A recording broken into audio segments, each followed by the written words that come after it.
Okay, wonderful. Good morning, and we are just about ready to get started.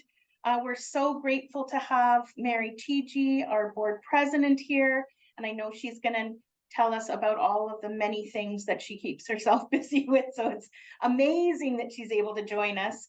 And then she is going to do the amazing job of introducing Minister for State and Childcare, Grace Lore, and we're so delighted to have you here as well. So I'm going to hand it over to Mary. Thank you, Mary, so much for being here, and we'll catch you on the question and answers side of things.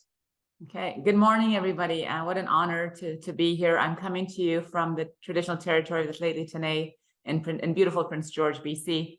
I'm Mary Teegee. I hold the esteemed title of Chair or President of the BC Aboriginal Childcare Society. I am from Takla Nation. I am Giksan and Carrier. I come from the Lach Gibur, the Wolf Clan. My name is Maushim Gabu, which is White Wolf. I'm also the Executive Director of Child and Family Services at Carrier County Family Services. I also am the chair of the Indigenous Child and Family Services Directors Forum, which is comprised of all the 24 Indigenous Child and Family Service agencies in British Columbia. I represent British Columbia on the board of the First Nations Caring Society of Canada, which is, of course, led by Cindy Blackstock. And I represent British Columbia on the National Advisory Committee for Child and Family Services Long-Term Reform. And that's sort of what I've been busy doing for a little while. So I just really wanted to say what an honor it is to come speak to you, especially on the eve of Truth and Reconciliation Day, or Orange Shirt Day. And our theme, We Are One, Lifting Each Other Up, I think it is so appropriate for the time and the era that we're in. We always say this: we have one heart, one mind, one spirit, and that concept of that principle is even more so important in early years. That one of the things that we know for us as Indigenous people, that when we say the child is at the center, we truly mean that. The children, in fact, are our hearts. In our language, that's what we say. It's our zi. We often say that, so when we think about us being one and lifting each other up, what we're doing is that we are, by helping our children, by supporting our children to be the best that they can be, what we are doing is lifting each other up, all of us as Indigenous people. We also have to think about that, the principle that we're only as strong as our weakest members. And we think about what is happening around us. We think about the opioid crisis. We think about still the high rates of our Indigenous children in care. We think about all of these issues, and this is really coming from the impacts of residential school and colonization.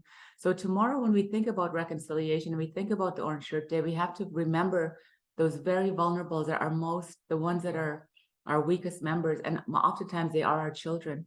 And what do we need to do to be our best selves so that we can truly lift each other up to do this very important work? I would like to acknowledge all our amazing workers, our staff, our allies, and everybody that is working together to do just that, to not just lift each other up, but to lift our babies up so that they can become true, real strong in their nations. And we're doing that through different ways. One of the things that I know our leadership and here at BCACCS and so many of our early childhood development workers are advocates for making systemic change within the early childhood field, because we have to. Remember, as Indigenous people, nothing has ever been given to us. Everything we have ever done, we've had to fight for.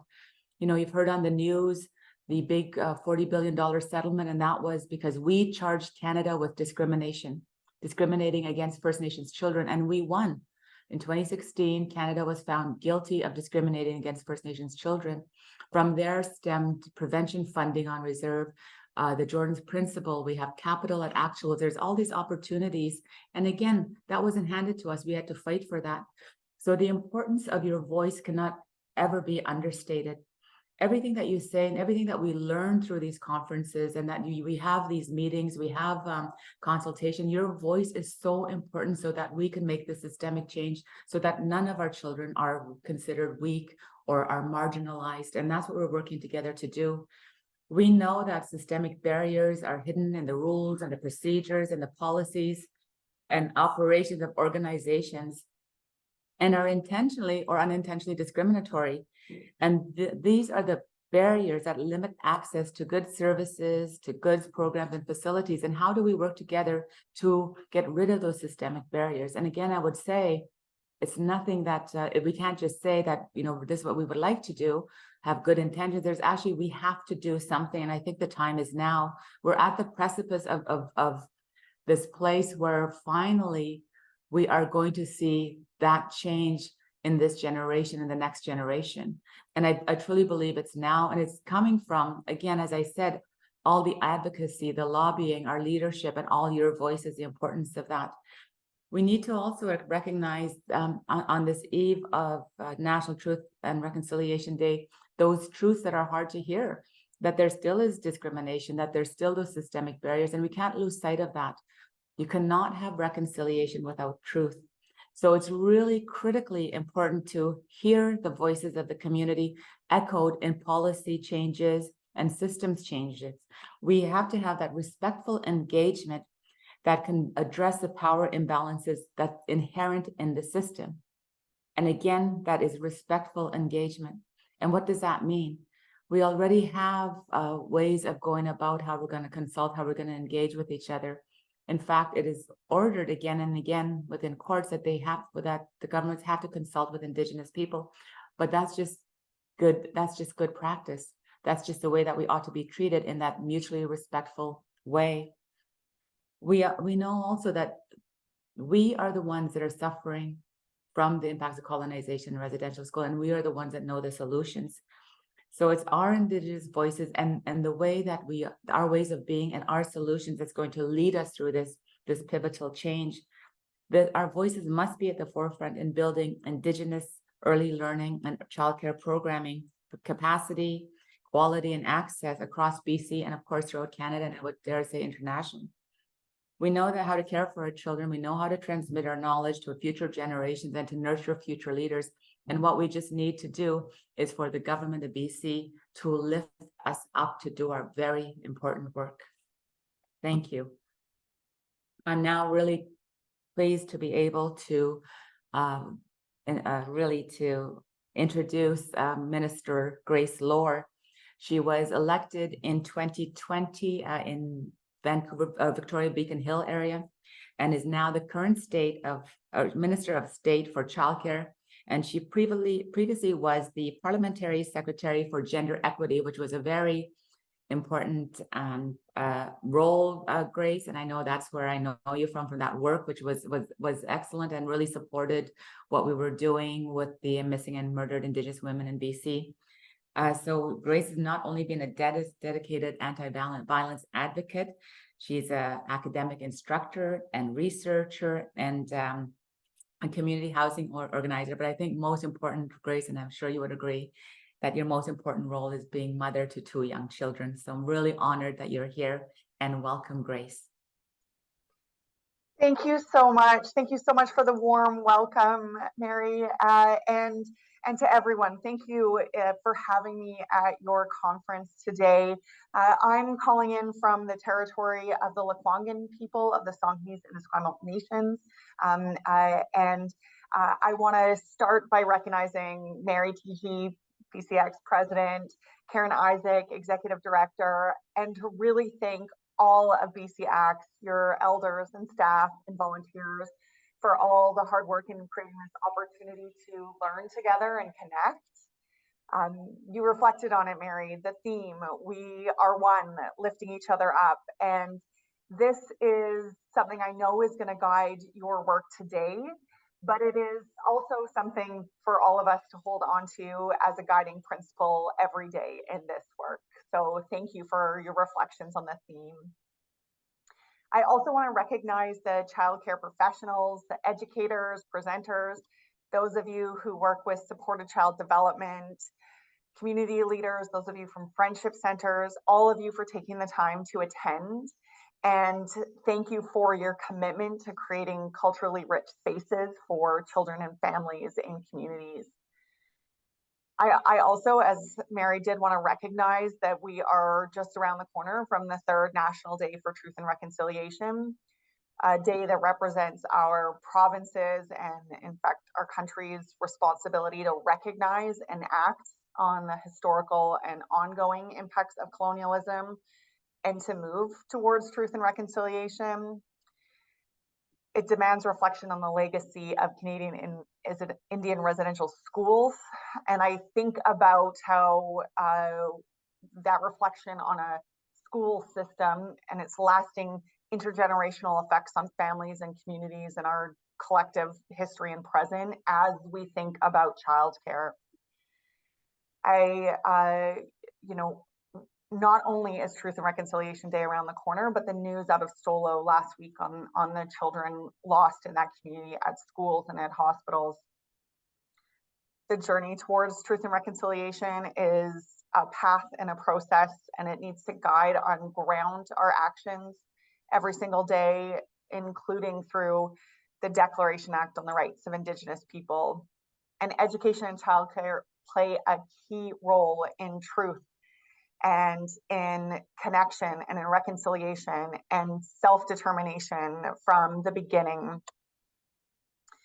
Indigenous-led childcare run by and for Indigenous communities, and the Indigenous early learning and childcare framework are essential in light of this legacy and the ongoing impacts of families. And it's important for the culture and connection and community in childcare that was denied in the residential school system to be central to our work going forward.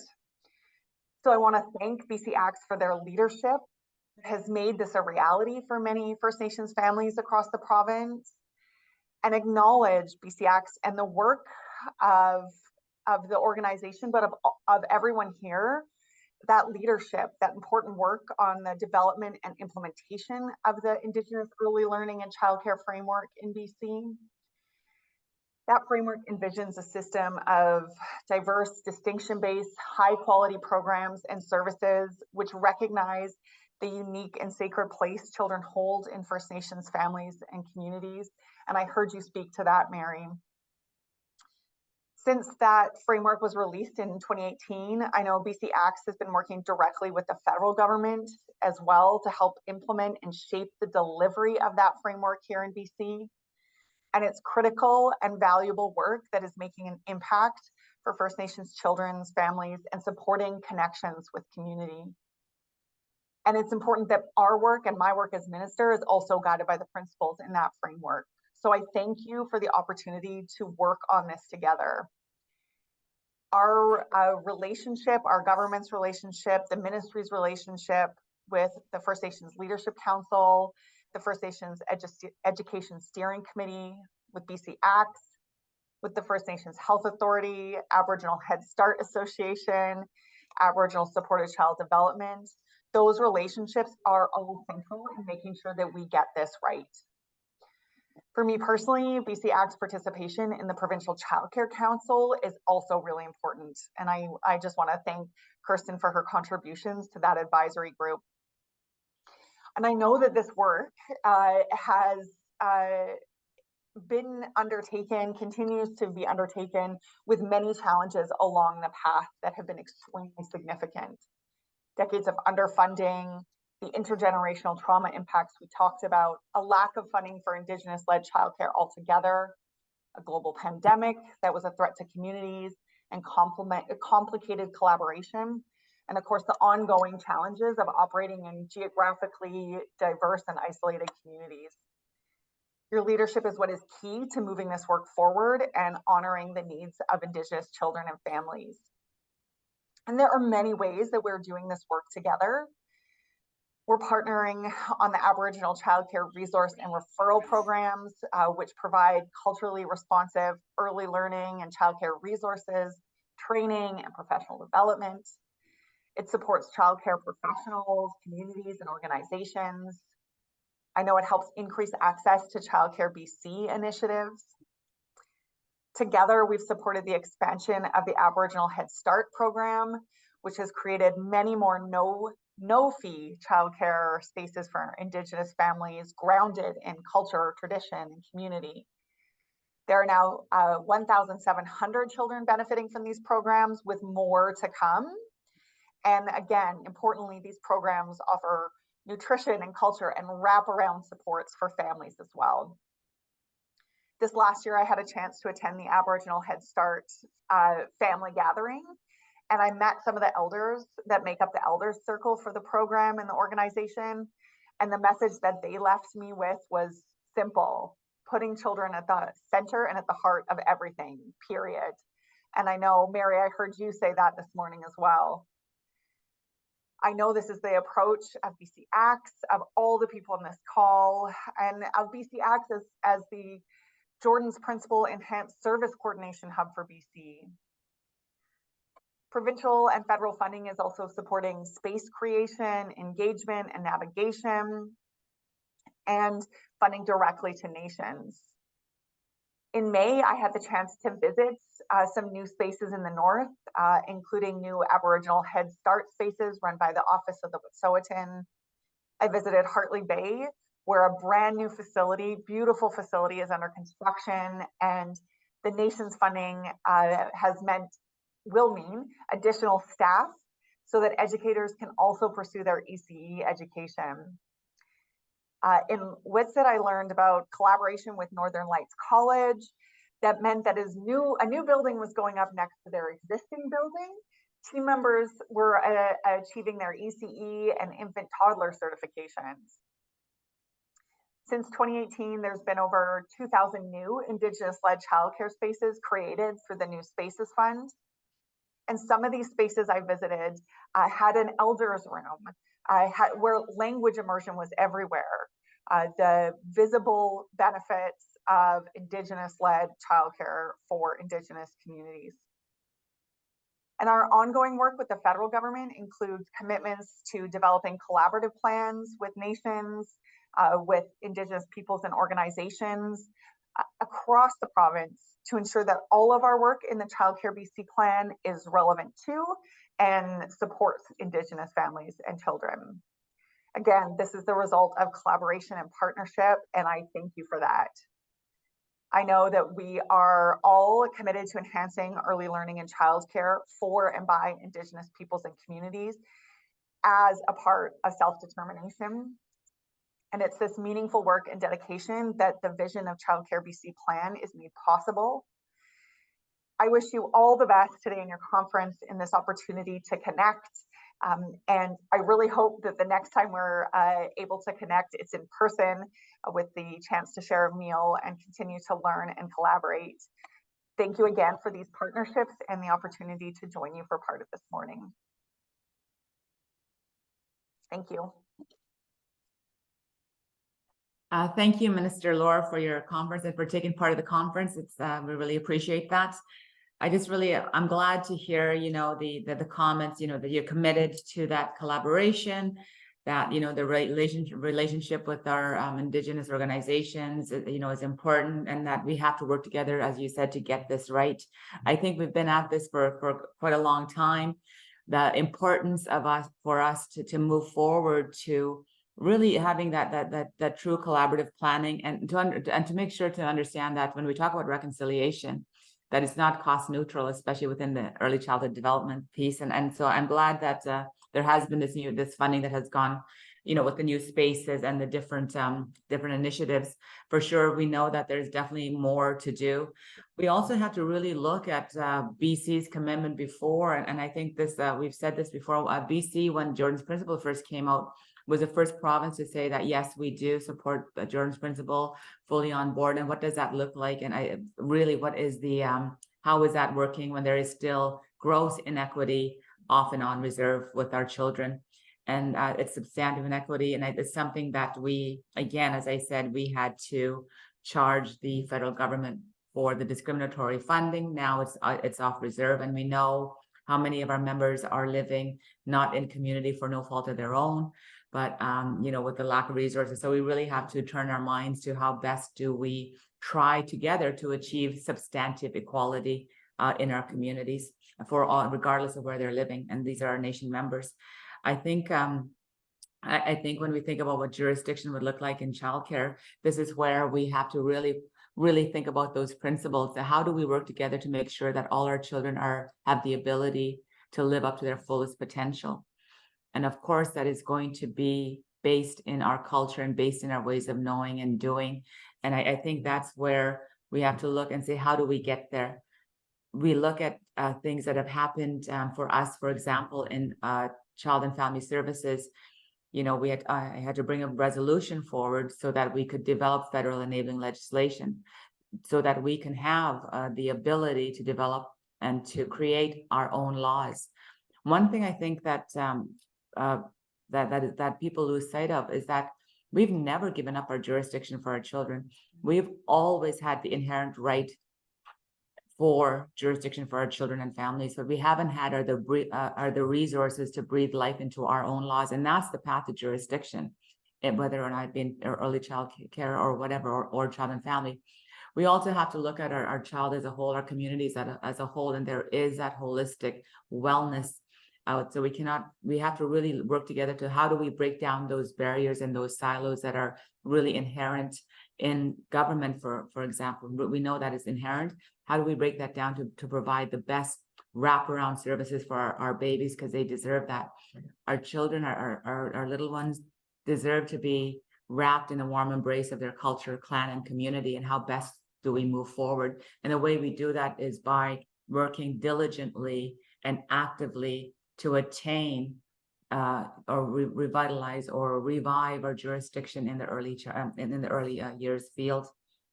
I think that as I said, it is exciting. There's a lot of work to do.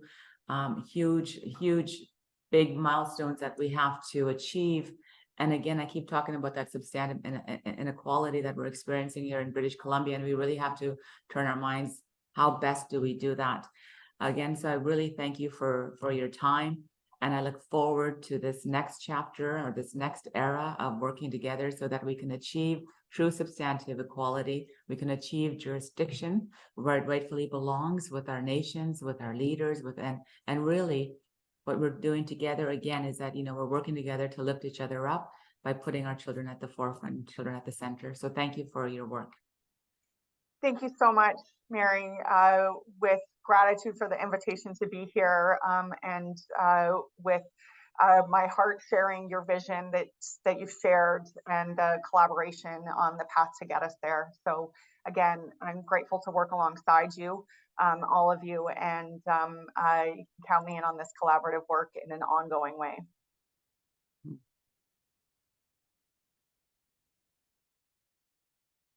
Hi, we're just waiting to see, I see there's lots of thank yous in the chat, and we're hoping that we'll have some questions from the room. I just want to thank both Minister Lohr and Mary Teegee for their really insightful words and helping point us into the future and envisioning how we can really make a difference for Indigenous children and families, and all children and families in British Columbia and Canada. I know from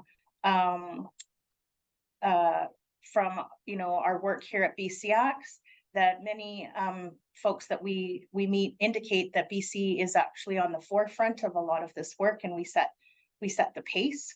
And so really, I think a lot of people look to us to see what we're doing and how, how we are sort of taking up this new way of considering how we work together in order to create new systems and new ways of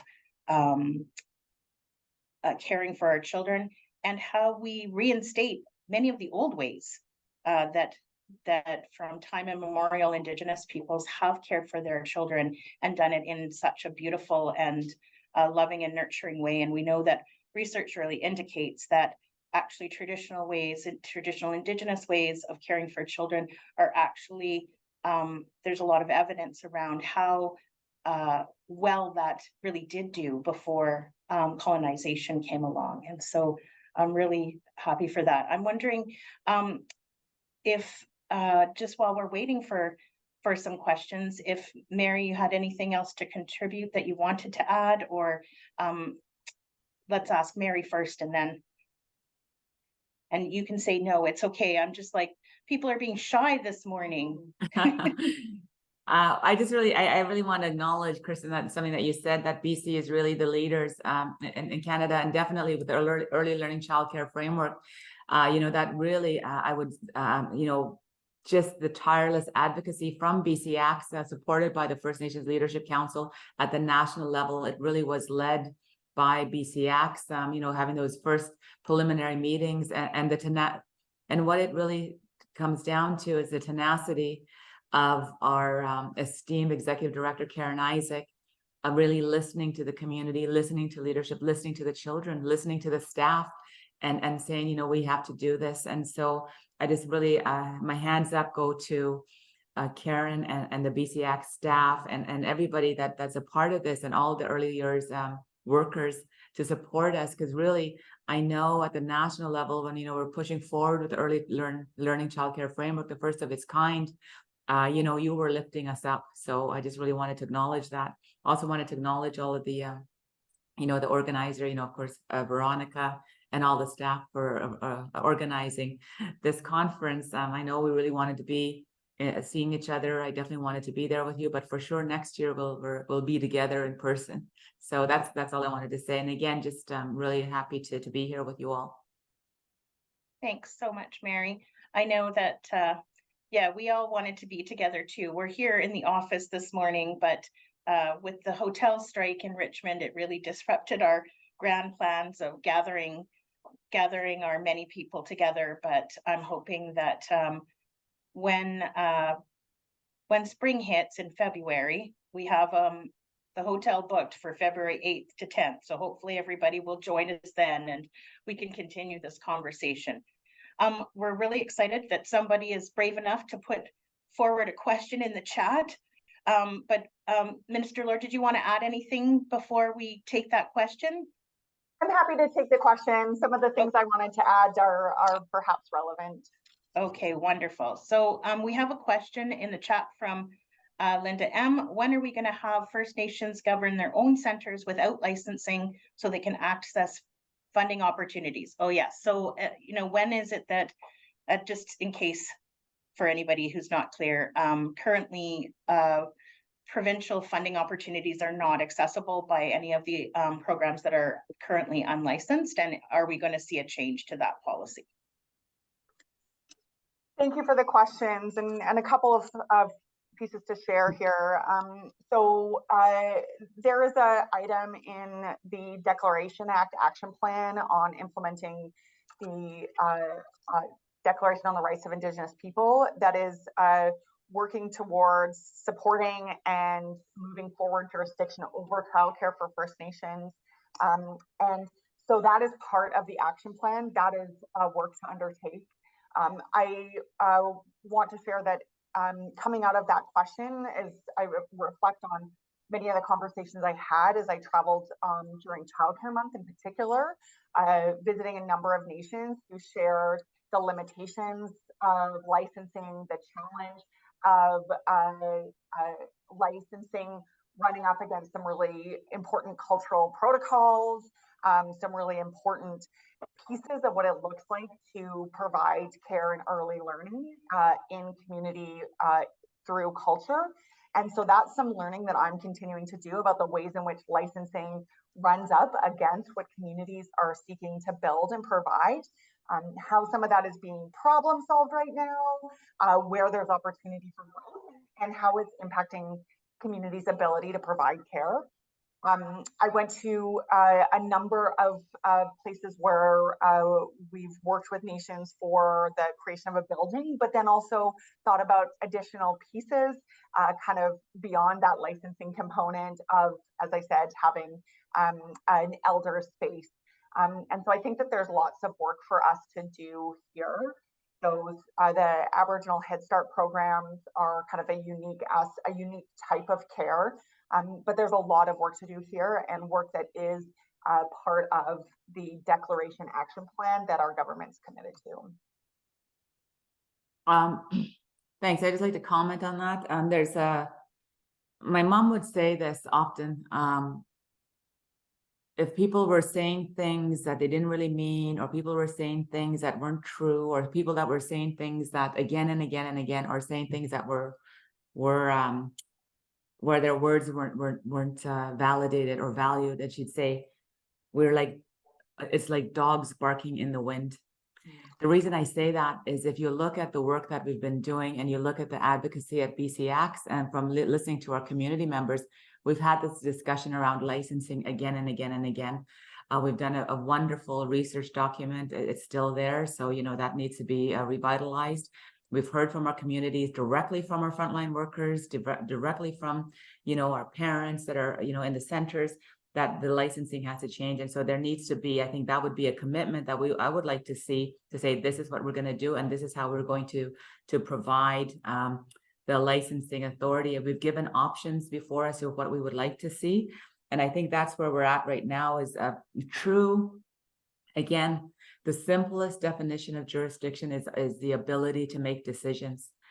And again, that is licensing. That is it. We need to be able to make the decisions in the center, because we understand that there has to be certain things around safety. We understand that, absolutely. We've done research on that. So I think really a commitment to say that we are actually going to deal with this issue of licensing once and for all as a first step towards governance would be a great commitment by the provincial government. Yeah. Thank you for that, Mary. Yeah.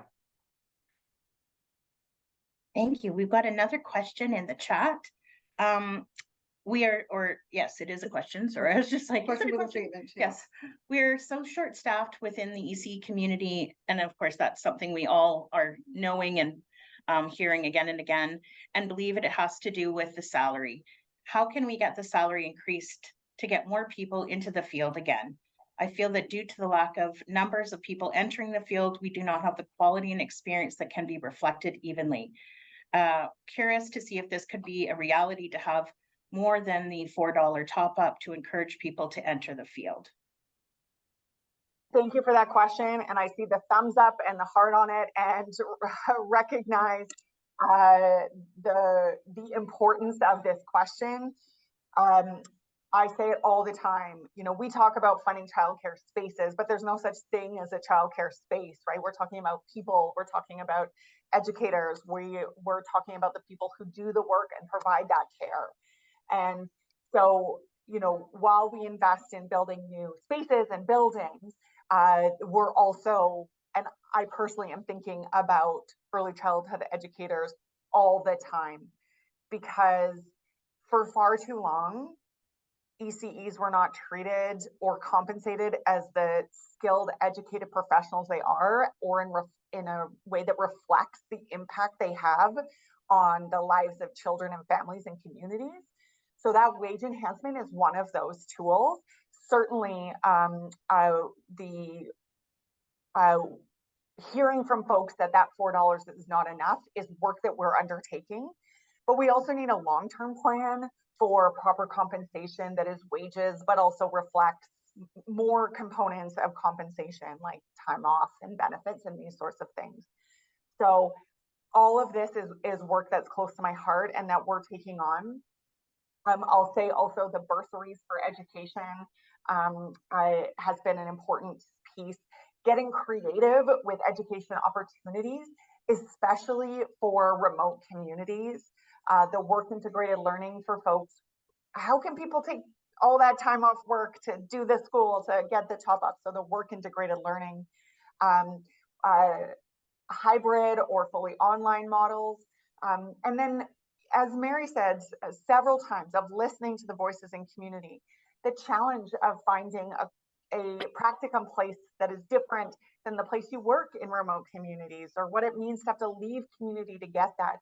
So whether it's expanding and diversifying education opportunities, funding for education, or those wages and compensation, all of that work is happening and close to my heart and mind all the time, because we're not going to have a childcare system of any kind for any community unless we get that right. And we're not going to have it right unless we hear from community of what we need to do.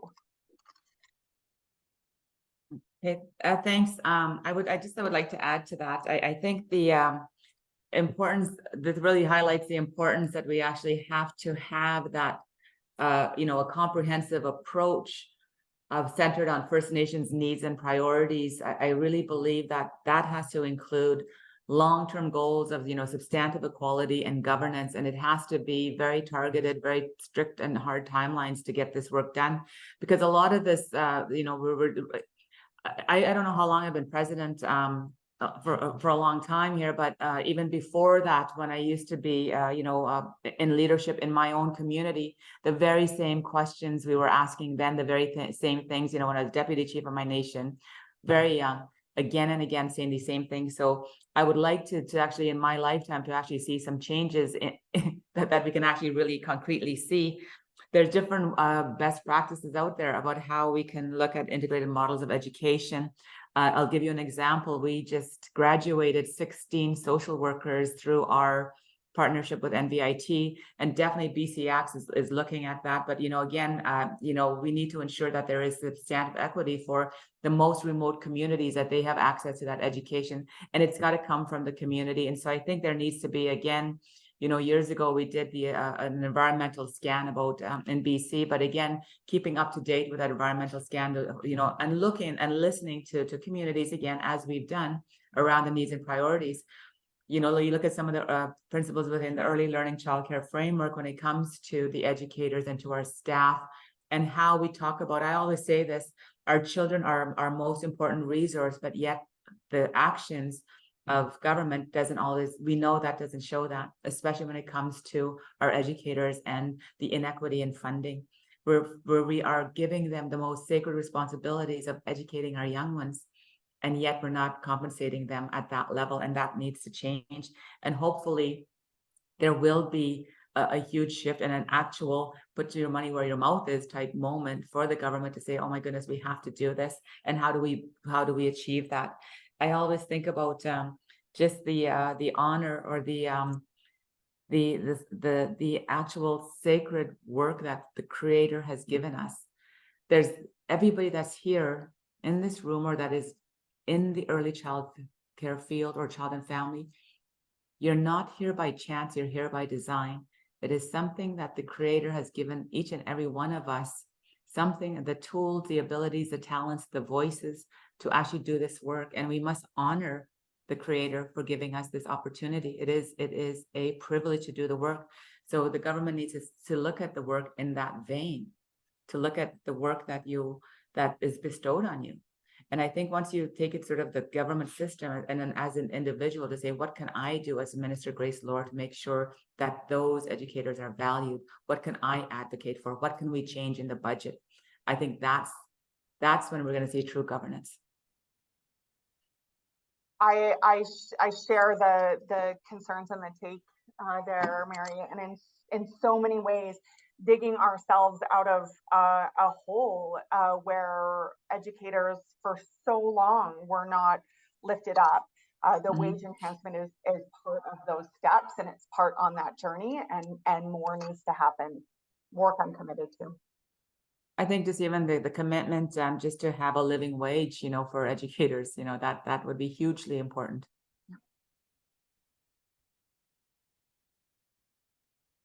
And I know that that's something we consistently hear from across the province about how difficult it is to attract and keep educators. I wanted to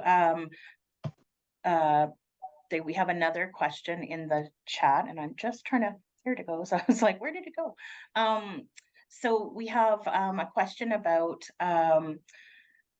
what are the successes that you have heard and seen about, and maybe challenges that you have seen about when children are transitioning from Head Start programs or other cultural ECE programs into the kindergarten at the public schools. So I know that this is something we've studied in the past at BCACCS, is looking at, when we have successfully grounded children in their culture, really provided a family-centered approach, and then they transition into the kindergarten system. Sometimes it's really there's a real disconnect, and where we've sort of taken strides, then we see sort of a real struggle there. So this individual talks about how thankful they are to see the work that Aboriginal Head Start, and I know other programs beyond Aboriginal Head Start, brought to the children and families, and would like that continued. And they are sure that it will come, but I'm wondering if— I'll tell you a story actually, with my two children, my two daughters, they were Head Start babies. I was actually pregnant when Head Start started out in Stalo territory. And my daughters are actually graduates. They graduated grade 12, the first of their siblings to graduate.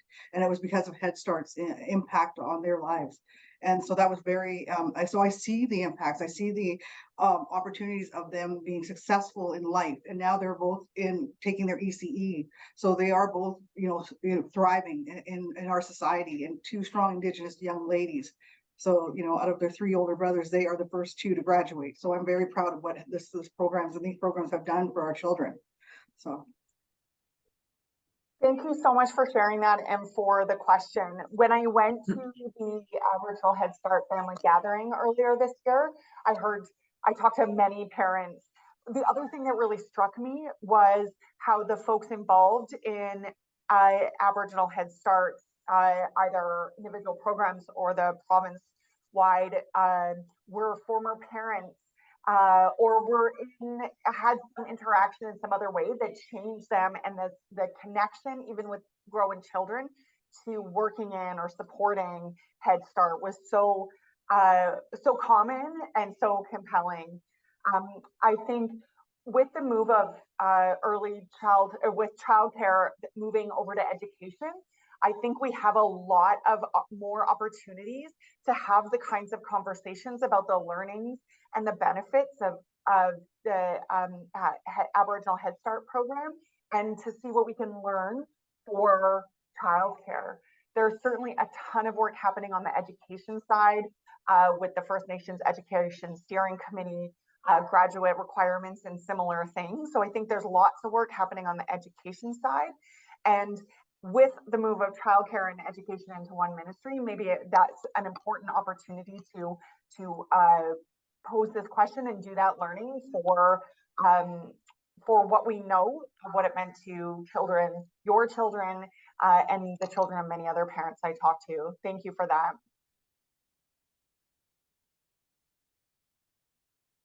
I think the one thing, and again, I guess using that as an example, the childcare moving over to the Ministry of Education and whatnot, again, very little consultation. And I think that was a huge, when that was a missed opportunity to really make sure that we're really looking at the child-centered approach.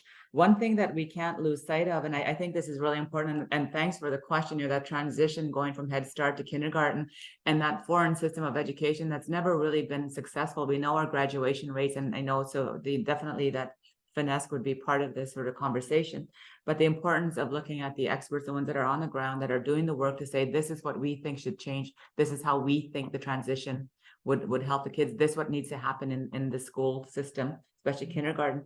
We often talk about children, and I hear this again and again across Canada, but we don't look at children like as if they're on their own little island. We cannot look at them without their families, without their clan and their community. And that's why I always say that our children they have the right to be wrapped in the warm embrace of their culture, clan, and community. And so that's what we need to look at. So when that actually has to look at a new way of thinking, a new funding framework, even for families. How do we support families? One of the ways that I know that we've been helping families, even like with the prevention dollars in child and family services for those wraparound supports, but also through Jordan's principle when it comes to the needs of the child. BC needs to step up to the plate when it comes to Jordan's principle and operate under that principle, which I don't think they always do. So I think that's one way that we need to look at when we're thinking about funding, when we think about the supports. We can't just look at the child. We have to embed family, community, and clan.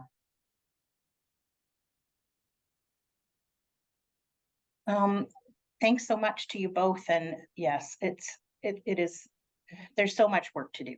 I just wanted to acknowledge there's another question about licensing, but I just want to bring it up because I know we've already talked about it, but it just goes a little bit more in depth. And then we have another question following that about Aboriginal infant development. So just so that we don't lose track of some further comments about licensing, just really wondering when we can get to having Indigenous ways of ensuring quality in our childcare programs, because the current licensing regulations really impact folks' ability to bring in elders, feed traditional foods, so that kids can try them, smudging and other practices, and teaching those protocols and opportunity to learn about ceremonies.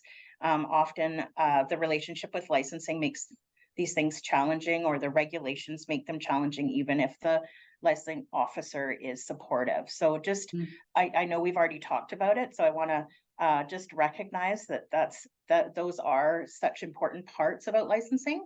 But I'm hoping that maybe Mary and Mr. Lohr can speak to just thinking about that kindergarten transition question again, but in relationship to Aboriginal infant and supported child development, that those programs are not necessarily attached to formal early years programs, and sometimes feel like an afterthought, which doesn't position them well for future educational success. So being attached to these programs, many of these children have developmental differences or learning needs, and how can we ensure that those children will get the supports and services they need to be successful? And I know that is one of the things we hear across the province, is the challenges in supporting children with additional needs, even within the context of childcare. So maybe we can speak to, what supports are being put in place to really strengthen that, those connective pieces for children and families who are supporting children with extra needs.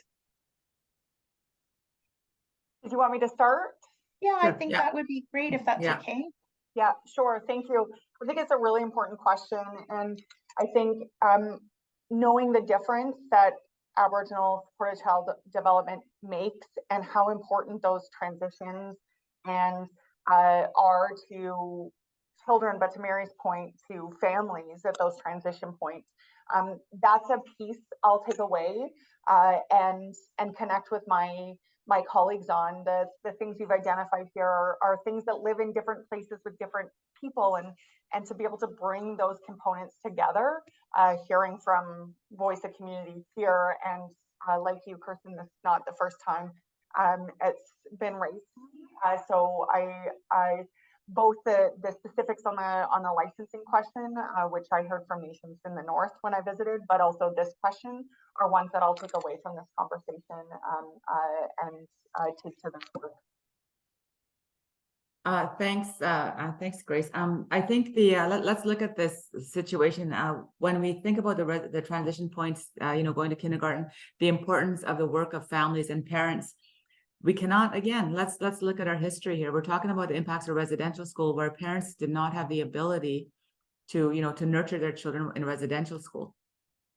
So there's been this not a good relation, not a good history with formal education. So we have to consider that. So the solutions, that's why we keep saying the solutions got to come from the community. But for most parts, great minds come together, they think about solutions, but it's got to come from the heart. Let's look at the child there that's having the difficulty going from the Head Start, where they're again wrapped around in their tradition, their culture, and then they go to this foreign system of education. For us, we still at 4 or 5 years old, they're still our babies. We still, my mom still, for heaven's sakes, I'm not going to tell you how old I am, but my mom still calls me baby. I'm the baby girl. That's how we see it. So what are those principles and the way that we treat our children when they're going into the school system? And we always say this, and I always say this, one of our goals is to ensure that every child has ability to live up to their full potential. So that means our children with special needs. And that right now is a big gap in our communities and in the province of BC. So we need to deal with that. And at the beginning, when I talked about, we're only strong as our weakest member, we have to remember that. How can we actually put resources to make sure that the ones that have special needs are actually being supported? So we do need a comprehensive strategy that is going to have monies attached. Again, the federal government, the Canadian Human Rights Tribunal ordered Canada to end discrimination against Indigenous children. Now, that's important because One thing that the provincial BC government can do is that they can adopt those Canadian Human Rights Tribunals to ensure that there is substantive equity for all children, regardless of whether or not, you know, they do have special needs. We also need to consider legislation. So when we think about legislation, with legislation, there's a funding component. And again, when I talk about jurisdiction, our ability to make decisions, so we would be able to make the funding decisions to ensure that the ones that are most needed, the ones that have, you know, are needing those extra supports, not just children, but the families that are needing extra supports are being provided that. So we definitely need to look at things in a different way and never forget that history. And remember to tell the truth about what happened within the education system in Canada and in BC, and to remember that we need to reconcile to make sure that and as much as I don't like the word reconciliation, because there's an assumption that there was a good relationship with government, there never was. There's an assumption that there was a harmonized or a balanced relationship or a good relationship with the government, there never was. So what we need to be doing is building a conciliatory relationship. So if we think about it in that way, what can we do to ensure that all children have substantive equality? Thank you so much to you both. I'm just looking at the time and see that we're at time. I know Minister Lohr has another appointment to get to. There's a couple more questions in the chat, and Minister Lohr's support team has assured me that we can send those questions along to her, and perhaps maybe Mary might agree to do that too, and get some feedback on those questions, and we will share that out to all of our participants. We really are inspired by this conversation and hope that we'll have another opportunity to continue it in the spring maybe, and certainly into the future as we co-create a new landscape for Indigenous early learning and childcare in BC. So thank you. We raise our hands up to you, to Minister Lohr and to Mary Teegee. We're so grateful. And Mary, we're so grateful for all the work you do here at BCACCS and across the country on so many different levels. So thank you so much. And Minister Lohr, thank you for sharing your time with us today. It's been such a blessing, and we hope you have a beautiful weekend ahead, and that you take time to recognize our joint history together and how we can move forward. Our Truth and Reconciliation Day, by all means, take that into consideration as you go along your journey at this time. Family relations. Thank you so much for this opportunity. I will follow up. We will follow up with the remaining questions. Just very briefly on the one regarding opportunities for Métis early learning. That's absolutely work that is happening in the province as well. And happy to provide more information and absolutely ongoing conversation, ongoing collaboration. So I really look forward to the next time. Thank you. Thank you so much. Thank you, Minister Lohr. Thank you so much. Thank you so much, Mary. Thank you, everybody. Bye-bye. Bye-bye. Kutlama.